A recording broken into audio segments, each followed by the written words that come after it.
আরিফ ভাই, হ্যাঁ ভাই, এমন কোনো স্কুটার নাই যেটা 1 লিটার তেলে 60 কিলোমিটার মাইলেজ পাওয়া যাবে এবং প্রাইসটাও মোটামুটি রিজনেবল?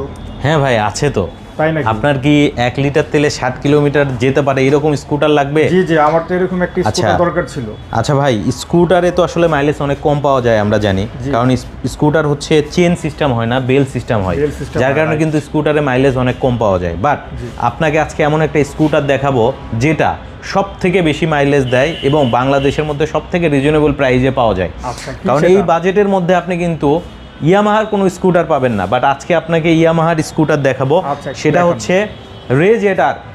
হ্যাঁ, রেজেটার।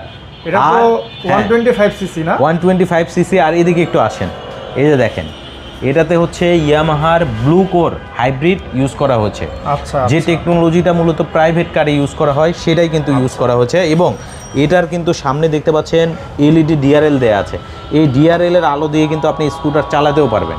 আবার একটু নিচ দিকে দেখেন ভাই, স্কুটারে কিন্তু আসলে অফ রোড টায়ার খুব কম হয়। এই যে স্কুটারের চাকা কিন্তু ছোট হওয়ার কারণে দেখা যায় অনেক সময় গর্তের মধ্যে পড়ে স্কুটারের চাকা খালি ঘুরতে থাকে, স্কুটারটা উপরে ওঠে না। বাট এই জন্য এটাতে কিন্তু ডুয়েল পারপাস টায়ার দিছে, দেখছেন? এই যে কাটা কাটা চাকা, নতুন স্কুটারের চাকা আবার কাটা কাটা কেন? এটা হচ্ছে ডুয়েল পারপাস টায়ার, যেটাকে স্ট্রিট এলিভেশন বলছে। অর্থাৎ অফ রোডেও যারা চালাতে চায় তাদের জন্য ভালো হবে। অফ রোডে যারা চালাতে চায় তারাও চালাতে পারবে, আবার যারা অন রোডে চালাতে চায় তারাও চালাতে পারবে। অর্থাৎ ডুয়েল পারপাস টায়ার এটাতে ইউজ করা হয়েছে। আর সব থেকে বড় কথা হচ্ছে আব্দুল্লাহ মোটরসে একেবারে কম দামে এই স্কুটারটা নিতে পারবেন। এটার হচ্ছে ব্ল্যাক কালার হবে, কপার কালার হবে, এদিকে দেখতে পাচ্ছেন গ্রিন কালার হবে এবং আইস হোয়াইট কালারটাও হবে। মোটামুটি সবগুলা কালারই কিন্তু অ্যাভেলেবেল আছে আব্দুল্লাহ মোটরসে।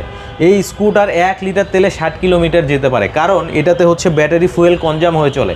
যখন দেখা যায় স্পিড 20 থাকে তখন ব্যাটারি কিন্তু ইঞ্জিনে একটা পাওয়ার অ্যাসিস্ট করে, আবার যখন স্পিডটা 40-50 থাকে তখন ইঞ্জিন আবার ব্যাটারিতে পাওয়ার দেয়, যার কারণে ব্যাটারিটা অটোমেটিক চার্জ হতে থাকে এবং স্কুটার অনেক ভালো মাইলেজ দিতে পারে। আর এটা মূলত সিটিতে যদি চালান তাহলে 50 থেকে 60 পাবেন, আর হাইওয়েতে চালালে প্রায় 72-এর ওপরে কিন্তু আপনি মাইলেজ পেয়ে যাবেন।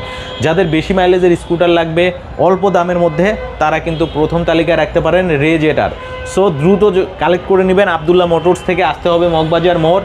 মগবাজার মোড়ে আসলে ভর্তা ভাত একটা রেস্তোরাঁ দেখতে পাবেন, সেটার ঠিক অপোজিটে তাকালে হোটেল আলামিন, তার নিচেই আব্দুল্লাহ মোটরসের শোরুমটা অবস্থিত। অনেক বিশ্বস্ত একটা প্রতিষ্ঠান, দ্রুত চলে আসেন, আপনার স্বপ্ন পূরণ হয়ে যাবে। স্ক্রিনে নাম্বার দিয়ে রাখলাম, বিস্তারিত সব কিছু জেনে নিতে পারবেন।